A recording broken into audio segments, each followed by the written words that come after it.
Mon mec m'a forcé à coucher avec lui juste après avoir donné la vie et ça a réouvert ma cicatrice d'épisiotomie. J'ai déjà entendu plusieurs fois ce genre de témoignage et je trouvais ça très très important d'en parler aujourd'hui. Beaucoup de femmes subissent des violences sexuelles après avoir accouché. Dépression, oui, mais pourquoi tu veux pas faire l'amour avec moi? Ça va, ça fait quand même une semaine qu'il y a eu l'accouchement, etc. Sans prendre en compte le fait que toi t'es déjà en postpartum, que tu es en pleine convalescence parce que tu peux avoir une cicatrice d'épisiotomie, avec la fatigue aussi, la baisse de la libido, enfin il peut y avoir vraiment beaucoup de pression psychologique, mais pas que. Il y a aussi des hommes qui vont forcer leur conjointe à faire l'amour avec eux, avoir un rapport sexuel et qui du coup ne vont pas prendre en considération leur non-consentement. Ça peut donner lieu à des situations comme celle-ci où des cicatrices d'épisiotomie peuvent se rouvrir, les points de suture peuvent sauter. Il y a beaucoup de consultations liées à ça. Donc je voulais aujourd'hui vous donner la parole à vous qui avez déjà subi des violences sexuelles après avoir accouché ou alors des viols conjugaux. N'hésitez pas à m'envoyer vos témoignages, évidemment je les relayerai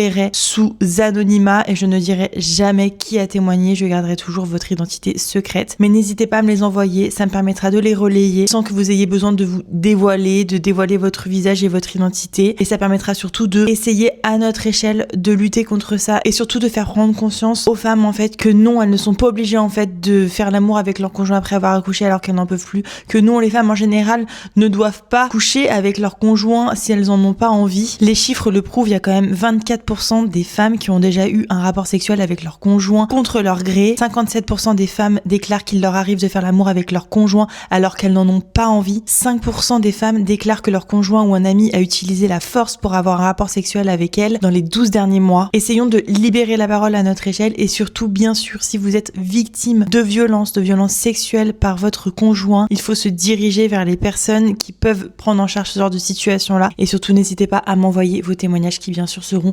anonymes. Je vous fais des gros bisous.